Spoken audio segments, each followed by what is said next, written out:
He didn't inherit a fortune, he built it from the ground up. Today, Tony Elumelu is one of Africa's most influential billionaires, a banking mogul, philanthropist, in the face of economic transformation. But his journey to unimaginable wealth wasn't handed to him. It was earned through bold moves, sharp strategy, and an unshakable belief in African potential. So how did he do it? How did a young man from Nigeria rise to become filthy rich, commanding boardrooms, transforming industries, and inspiring an entire continent? This 2025 documentary takes you deep into the life, mindset, and money moves of a man who didn't just chase success, he redefined it. Stay tuned, because Tony Elumelu's story isn't just about wealth, it's about power, purpose, and the legacy of a self-made empire.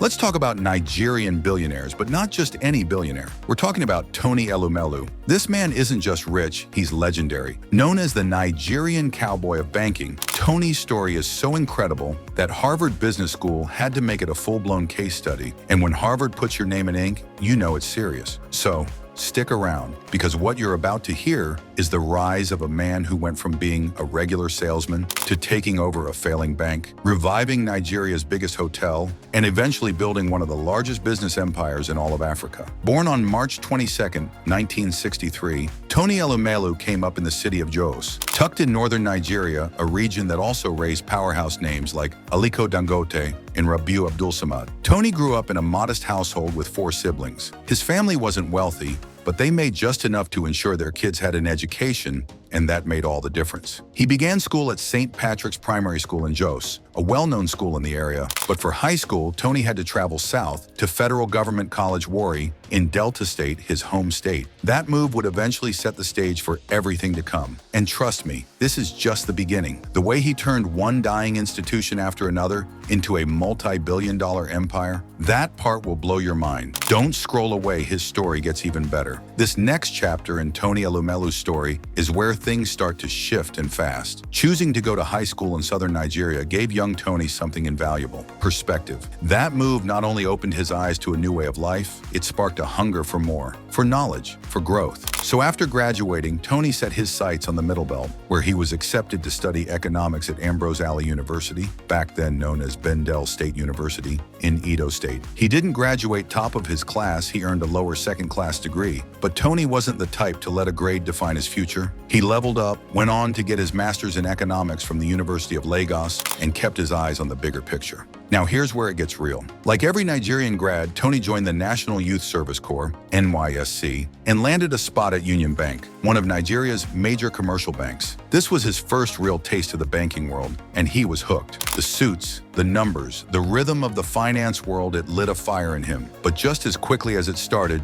it ended. His one-year service wrapped up, and Union Bank didn't keep him on. No job offers, no next step, just the door. For most people, that would have been a full stop, but not Tony. He didn't let rejection write his story. He took the hit, picked himself up, and kept pushing forward. Because dreamers, they don't quit. And Tony, he was just getting started. Stick with me, because what comes next is the part where the underdog starts climbing. When the doors of banking wouldn't open, Tony Elumelu didn't wait around. He pivoted. With no offers from the big-name banks, he took a job most people would overlook. He became a copier salesman, yes, knocking on office doors, selling printers and photocopiers to anyone who'd listen. It wasn't glamorous, it wasn't part of the plan, but it paid the bills and taught him the art of the hustle. Tony once said he was just like thousands of other young Nigerian grads back then, hungry, ambitious, and chasing success with everything they had. But what made him different was what happened next. One day, All States Trust Bank, a rising name in the commercial banking scene, announced they were hiring. But not just anyone. They were looking for young graduates, the best of the best. And right there in bold print was the catch. Only applicants with an upper second-class degree or higher need apply. Tony didn't have that. His undergrad results didn't meet the cut. For many, that would have been the end of the story, but not for him. He knew this was it, his shot to finally break into the banking industry, the world he truly wanted to be in. He could have played it safe. Instead, he grabbed the application, ignored the rule,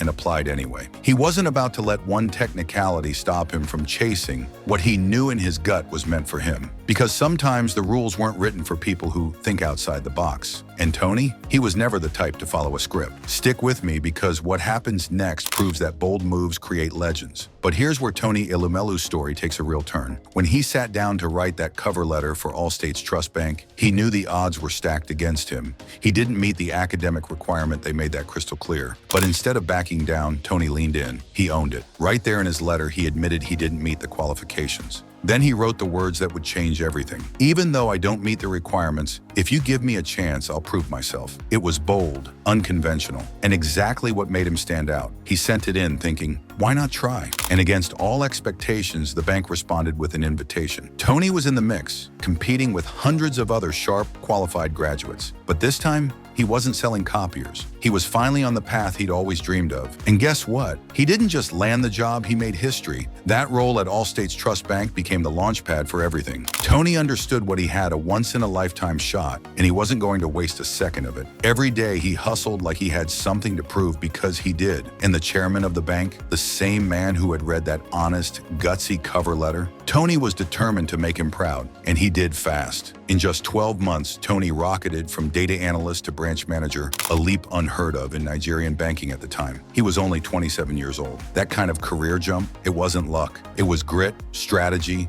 and the mindset of someone who refuses to wait for permission. And trust me, this was just the beginning. What Tony does next, it reshapes the entire banking industry. As Tony settled into his role as branch manager, he made sure to thank the bosses who took a chance on him. Their faith in him paid off. He worked tirelessly, and they noticed. Soon enough, his hard work earned him even bigger opportunities. But what came next? That was when he really began to set records in the Nigerian banking world. In 1997, at just 34 years old, Tony took a bold step. He walked away from Allstate's Trust Bank and led a team of ambitious, forward-thinking professionals to acquire a struggling institution known as Crystal Bank, later to be rebranded as Standard Trust Bank. Back then, the bank was on the brink of collapse, and many believed they were simply unloading a sinking ship. But Tony saw potential where others saw failure. He didn't just buy a failing bank, he bought a golden opportunity. And so, with the entire future of Standard Trust Bank, STB, in his hands, Tony didn't hesitate. He put his leadership skills to work and quickly set out to turn the bank around. In fact, he put together an ambitious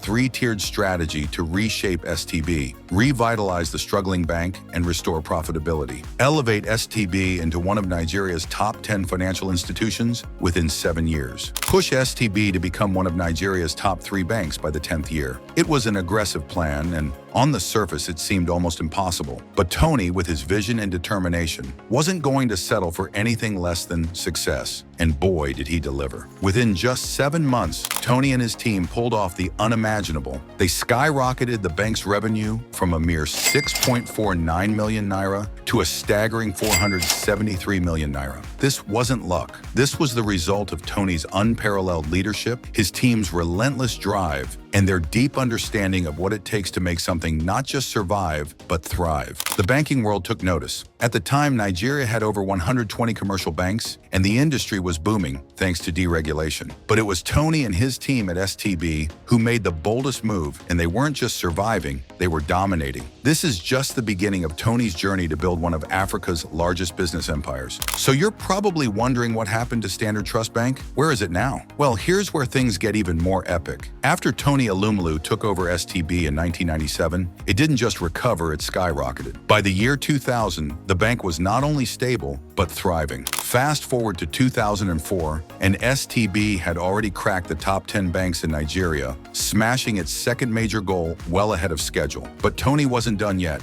In 2005, he pulled off one of the biggest financial power moves in African history. STB merged with United Bank for Africa, UBA, in what would become the largest bank merger in sub-Saharan Africa at the time. Just like that, Tony wasn't just leading a top 10 bank anymore. He was now at the helm of one of the top 3 financial giants in Nigeria. And guess what? He saw it coming. Before the merger even took place, Tony went back to school, Harvard Business School, to be exact, where he enrolled in their elite advanced management program. He wanted to sharpen his leadership edge, knowing full well that this merger was going to be a game changer. He wasn't just preparing to lead a bank, he was preparing to lead a legacy. And once again, with one mountain conquered, Tony looked to climb even higher. Now in control of the newly merged UBA, he rolled out a brand new 3-tier strategy this time, with an even bigger vision. If Nigeria was the proving ground, Africa and the world were now the stage. His new plan? Expand across Africa, go global, transform UBA into a Pan-African powerhouse. Tony made it clear, playing small was never an option. In his own words, the secret sauce wasn't just in goal setting, it was in stretching the limits. Every win gave him and his team the adrenaline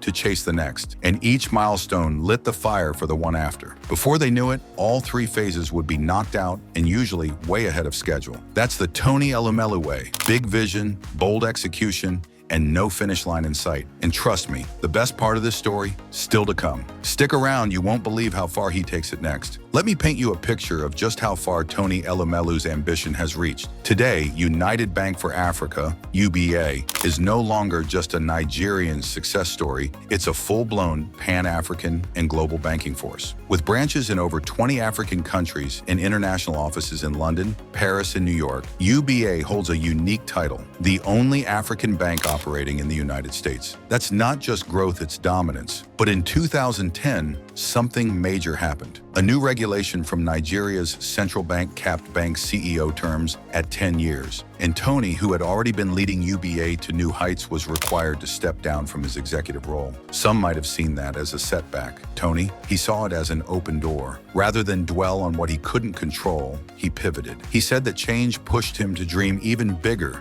and chase new ventures. Of course, he didn't walk away completely. Tony still chairs the bank's board as its largest individual shareholder, owning a hefty 7% of the company. But his next chapter, even more daring. He launched Heirs Holdings, a family-owned investment company with one goal: build a cross-sector empire. From energy to agriculture and insurance to healthcare, Tony started planting flags everywhere. But one of his boldest and most dramatic moves came in the world of hospitality. Enter the Transcorp Hilton Hotel in Abuja, one of the most iconic hotels in Africa. And the way he took control of it, that's where the plot thickens. At the center of it all was Femi Otedola, another Nigerian billionaire. Back in the UBA days, Tony had turned to Otedola for support during the bank's major acquisition phase. Otedola came through, purchasing around $20 million in shares. Later, those shares increased in value. And while Otedola was ready to sell, Tony convinced him to hold on, promising even greater things ahead. By 2007, Otedola had become chairman of Transcorp, holding 5% of the company. But behind the scenes, Tony was quietly buying up shares, slowly increasing his influence. Then came 2008. Otedola hit a rough financial patch, and Tony swooped in, buying up his UBA stock and his holdings in the African Finance Corporation. Here's where it gets spicy. Otedola was approached with an offer from a group claiming to represent an American company interested in his Transcorp shares. He agreed to sell,